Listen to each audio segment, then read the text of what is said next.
Hi, everybody. Um, I wanted to share a little story which left a deep impression on me and it kind of changed my life and it answered a lot of my questions. So I was hoping that it's gonna answer some of yours. It definitely should. It's an incredible story completely, and it took me kind of 20 years to even uh, kind of make this make this happen because it's so unusual and it was so unbelievable to me. Basically, the direction where I was heading completely changed, and since all these experiences happened. So without further ado, I want to fit all this on a quick tape. Is I want to make this as short as possible. So let me begin. Basically, in 2002, at about when I was 29, I was living in Canada, Toronto. I had a job as an IT, guy, and I wanted to move to Serbia for some reason. There was something missing. I don't know. Some, I was writing, but having decent life, fine, everything was good. But I don't know. I was just in this constant contradiction uh, with myself for some reason, and so I wanted to move. I wanted to change scenes, and before my move, just went to a church one day, and I prayed in front of an icon, which and I basically said that I just want my trip to go fine and that I just wanted everything to go well. And during that time, also within a day or two, I also had an argument with my friend. I was so like kind of again, um, one day one way, second, I was changing. I was very uncertain about everything I was writing. Everything was kind of canceling itself the next day, and so I came. That was also I thought connected. So I kind of he was my friend, but and we were working together, but we weren't speaking for a while. So I said like out loud that like we're nothing for some reason because of all these contradictions that were going in my mind. I don't know why. Is it because of him or because just like I was going through the phase? I apologized to him. You know, I meant I was nothing. I felt like nothing because nothing was real for me. Nothing stood for me. So um, basically 3 days after this occurrence in church, obviously in church and with his friend, I had a little visit. Basically, when I was waking up, like after afternoon nap, I heard a woman's voice. It's a very powerful voice, and it said, "I love you." And I was very surprised, obviously, and I thought, and I thought a reply. I didn't even say anything, but she actually heard what I replied to her words, and she was upset because I did. I was thinking I was talking to myself, even though I don't speak to myself in a woman's voice. However, that time I just I just couldn't make any sense of it. So I did say something stupid, and I offended her, and she started crying. I actually heard that. So I ran out of the room. I was in shock, and I ran out, walked around or drove around for a couple of hours, came back, and she was gone. So I kind of it kind of stuck in my mind a little bit, and I kind of went on with an idea that that I guess one of my priorities also was to kind of fall in love. I guess that was important to me, and to understand the reason behind us being here. That was actually also important. That's something that I've been kind of looking and reading about all my life. I guess that's the reason you want to find when and the reason I have found. So I wanted to share it again with you. So after this incident, anyways, some few months after, I kind of I see this girl on the internet, and she's Serbian. That's where I was going to move, and but she's an artist in Amsterdam. Doesn't matter. And I take an interest. She's kind of smart and funny, and I send her a couple of messages, and she completely ignores them, which kind of leaves a little bit of an effect on me. I don't know why. I guess I just expected her just to say something, anything like I'm not interested, and so on. So I'm kind of upset, and I'm thinking about her or whatever. Why not? Yes, no. Why it didn't happen the way that I wanted it to happen, I guess. And so again, I pray. I was at this parking lot, I remember, and I prayed that I forget her because I just wanted to. I didn't want to think about her. And 3 days after that happened, I was sitting in my car also, and I was driving, and I was on the parking lot, and I was still thinking about her, or she came back to my mind, and I said, yeah, what a kind of bitch, that's what I kind of said. And at that moment, like the sky, which was blue, kind of went gray, and all of a sudden I had this apparition that was in front of me, which was very large, and it was as if some kind of a presence. It was completely invisible, okay, but as if something was there, like looking back at me. It's a strange sensation. You can see it. It's clear. It's completely see-through, but it's like a wall of gas, and it's huge. It's humongous. And it just appeared like out of nowhere. And I'm looking at it, and I'm like, I can't believe what I'm seeing. And all of a sudden, I hear a girl's voice say, "This is he." And at that moment, I'm kind of scared, and I say, I actually scream out from my car, "Love for all people," because like I'm kind of caught like in this kind of hateful mode, and I instantly want to kind of replace it because nothing was worth it. I mean, I didn't want to invite this. So this huge thing just very quickly like runs into me. Like it feels like it went into me and it went through me. And I turn around to see whether it's behind me, and nothing was there. And but yet I feel this relief. I stop thinking about the girl instantly. I'm completely shocked. I like walk around pretty much like the whole day, and with my eyes open like this. I'm like I don't know, something just very it just overtook me. All I could feel was my spine as it went kind of through me. That's the only thing I could actually feel, and I was completely struck, and I felt like that we were really small, and that it's a strange feeling, of, I was completely gone, as if, yet I was more myself than I ever was. So it brought me back to me, because I'm not usually the guy who makes big deals out of little things. So it's a certain help, very helpful, I guess, for my very insignificant problem. However, I asked for it, and I got it, So anyways, time passed by. Also, I wrote about this sensation. I have it in this book, which is on my website. Doesn't matter, I'm not promoting anything.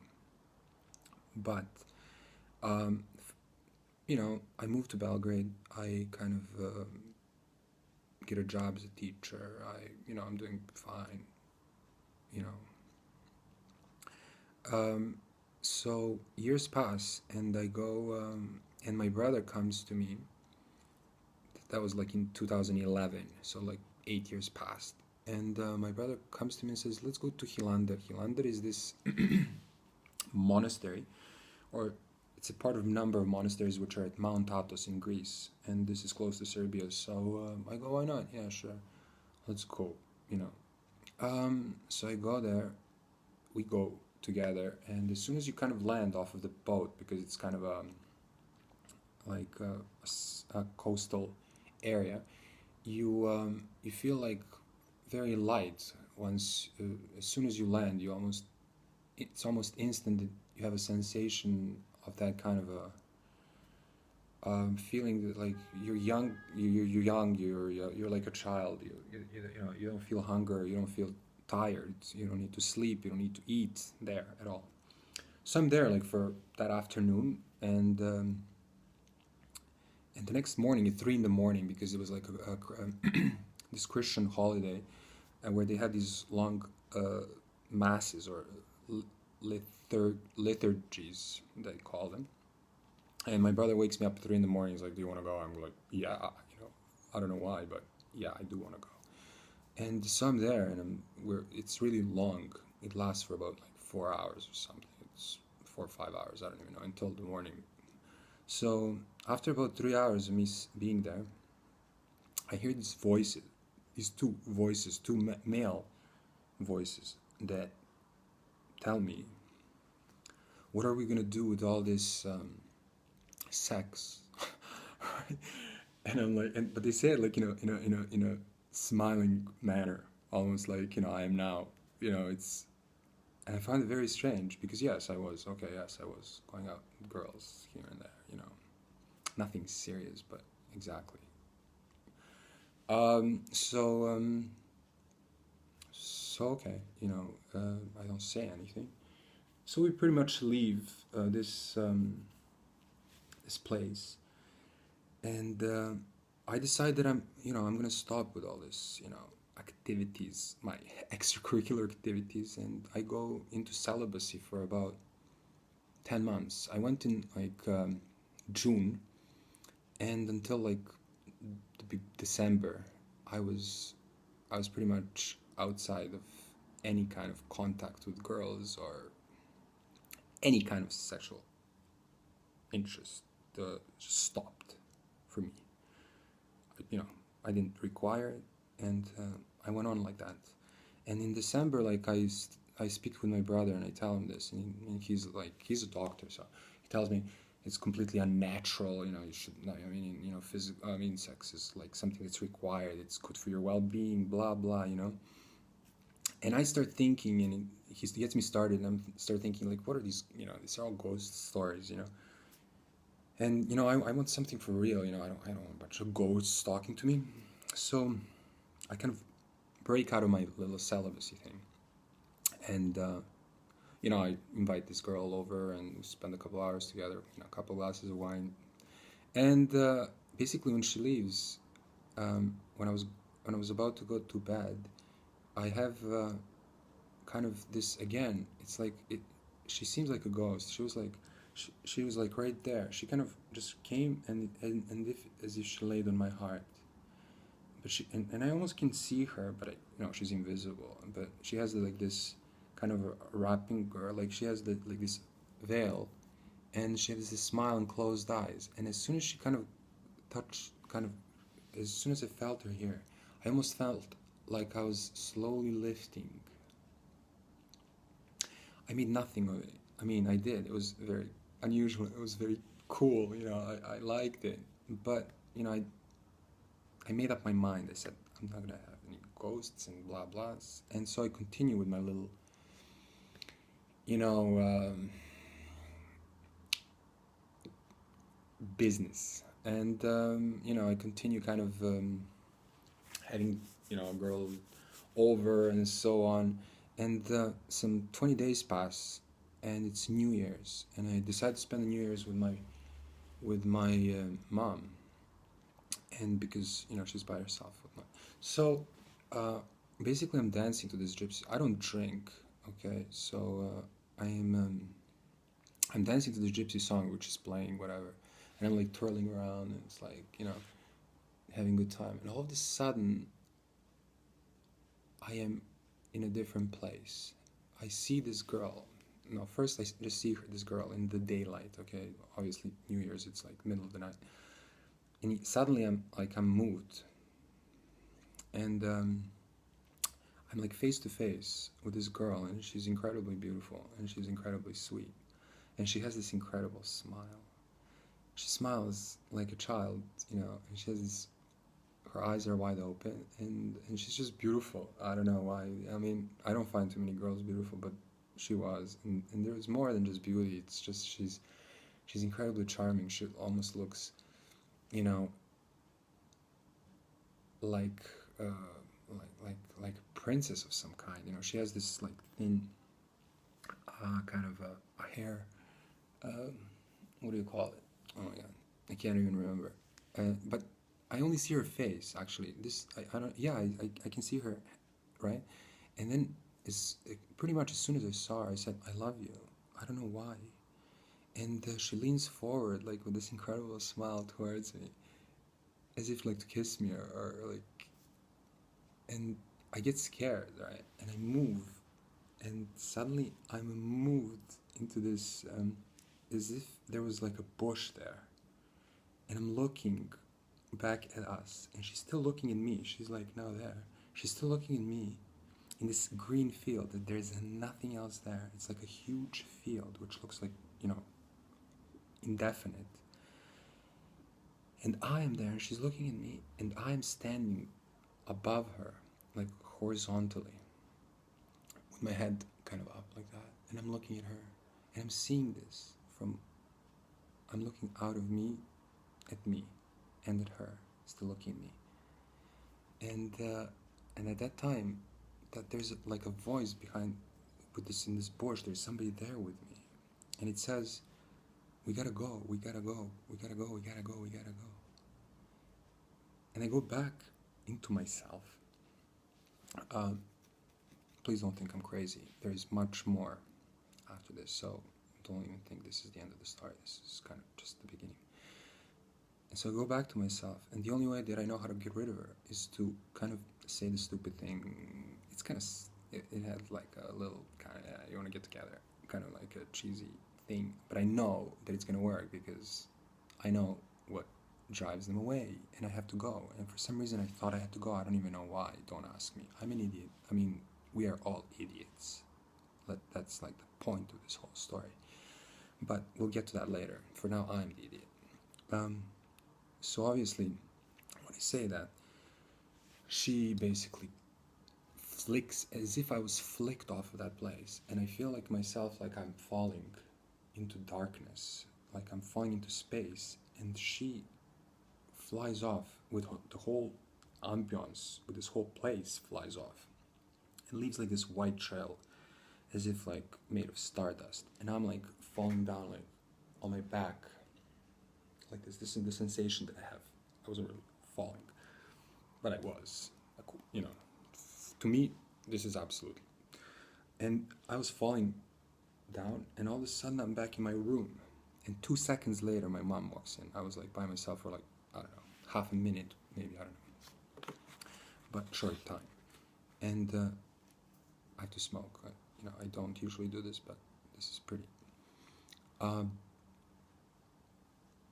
emotional for me. So I fall, and my mom is in the room, whatever, I'm pretending like nothing happens, but I'm completely shocked again by the incident, and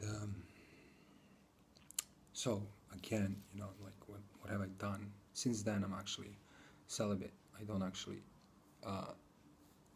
since then I've given up everything of that nature. And so life goes on for about next year, actually. That same year, in summer, I decide I'm going to go back to Hilander again.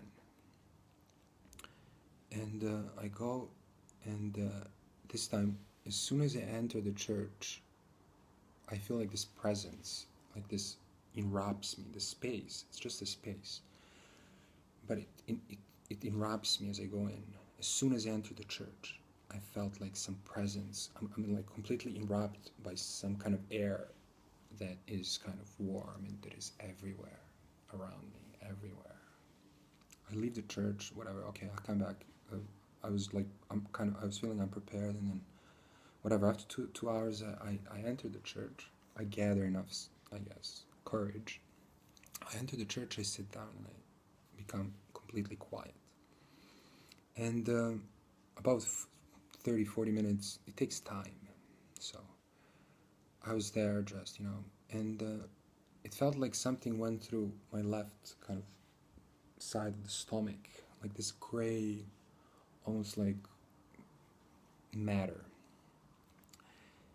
And it was slowly kind of overtaking me, but since this already happened to me before, I wasn't really scared, so I stayed.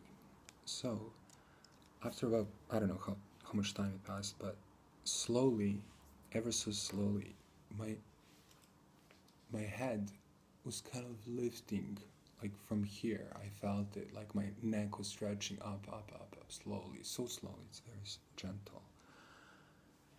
And it lifted me up, and then I was in space. I was actually flying.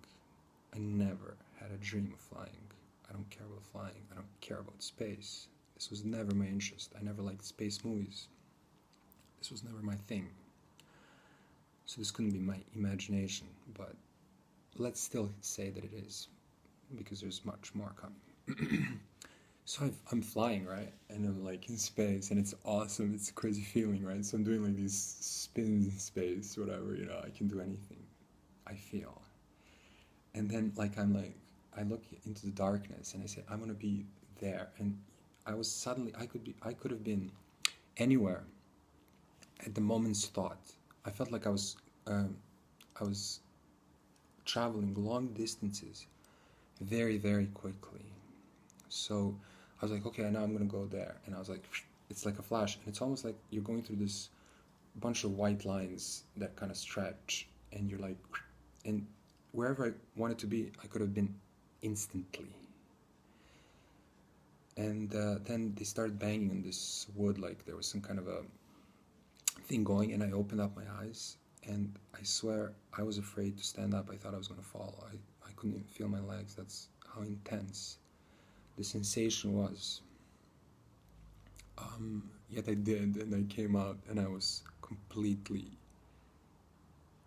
shocked again, because I felt like I could fly again. I could probably even, find this girl, and I guess I felt like I was starting to have some kind of powers, I guess. So that was it was incredible. It was incredible. Awesome is the word. Awesome is the word. So I was kind of, there's still chance for me. There's, I guess, still hope that, if I kind of follow these rules, that I could still meet her, because I really want to, even though I don't mention this in church. Nobody knows what I want. I don't even know what I want. Well, I do. By then I knew, but I keep it very well hidden. And for some reason, in this church, whatever was there also knew what I wanted, because that was exactly what I wanted. I wanted another chance. So that's how that went. Almost breathless. So, but I want to finish this. I hope it's not going to take too long. Okay. So, I don't drink, I don't smoke, but I have to for this one. So, in 2016, so a couple more years passed by, working, writing. I started writing a lot because suddenly you start, the world feels different to you since you're out of that, you becomes, I guess, you become different from everybody else, because, you're not doing what everybody else is doing. So I write another book, Rules of Chaos, whatnot. I don't, I look not to have any girlfriends or anybody that I can possibly hurt in any way anymore, with my stupidity. So I just want to move on. Reflections can come later in a different video, but I just want to kind of stick to what really happened as far as they are concerned. So in 2016, my mom tells me I should go to Jerusalem. So I say, yeah, I have a lot to be thankful for. Why not? I had some money. And I go to Jerusalem. And so basically, the first thing that I don't want to miss out on any details, but I can come back to them. I mean, there are instances here and there which are very peculiar, but I don't want to go into them right now. Like, for example, is that really important? I don't even know. Okay, let's stick to. Well, my eyes lit up once. Okay, when I was like, I scratched my car a little bit, and I was worried about it, and all of a sudden I stopped worrying about it, and I went into this post office to pay something, whatever, and I felt like my eyes were like two. I could reflect like two little white circles in the wooden part of the the post office, and I was like am I like reflecting light out of my eyes? And in that particular second, somebody said, "Look," somebody from some side, "Look at that guy. His eyes are light, lighting up." And I just hid my, I just kind of hid my head and whatever. It's not very important. Maybe it was just a coincidence. But what follows are definitely not coincidences. Jerusalem, right? So pretty much as soon as you start your trip, even when I was at the airport, I already started feeling this again. It's like a warm sensation of peace and gentleness. Let's put it that way. And I arrive, and it's kind of almost always there with me, So I walk very slowly. I speak very softly. I mean, my voice goes down like by a bunch of decibels, since I've been there. Because what I'm going to tell you is like also very shocking. Not that this part wasn't, but I finally feel the connection that it's actually connected with Jerusalem. So, which was new to me. Because, for example, Jesus, I didn't even thought he existed. Maybe, but not in the full extent of which he's present. So, basically, on the first experience there, which was really extraordinary, was at this St. George's church. That's like where Jesus had his, meeting with the devil.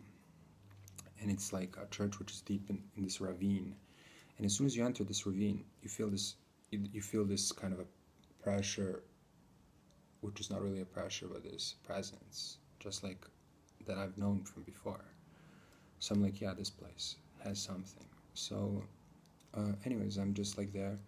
I'm there with a bunch of people. Actually, that was a mistake, perhaps. But I started asking questions that actually I had on my mind at that time. So what I ask is the world going to survive this, climate changes? And what the voice answered was, there is a backup plan. And then my second question was, am I supposed to be helping people?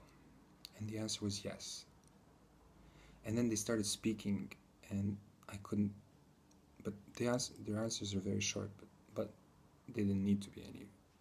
I understood by the answers pretty much everything. But however, I guess some conversations started, and I was kind of interrupted, and then I ran into the church, and I asked some other questions about her.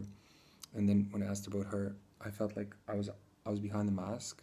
Like I had like my whole face was like dark except my eyes, or like that's what I had, the sensation, like I was below a mask of some kind. And then we exit that church, we go into the other place, which is like this cliff. It's called Jericho. And there's a monastery right like on the side of the cliff. And there I sit, I'm quiet, not asking anything. And there's a voice that says, but you won't be able to help them all. So it's kind of continuing without me even asking. I wasn't even thinking anything. Am I supposed to be helping them? Yes, but you're not going to be able to help them all. Okay, so I leave Jericho, and I'm off to, well, there's some other churches that we visited. The presence is constantly there. It's a very pleasing experience, all in all.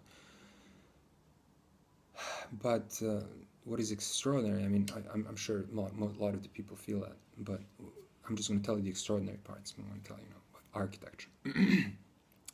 So basically, then I go up the path, where Jesus walked before his crucifixion, and I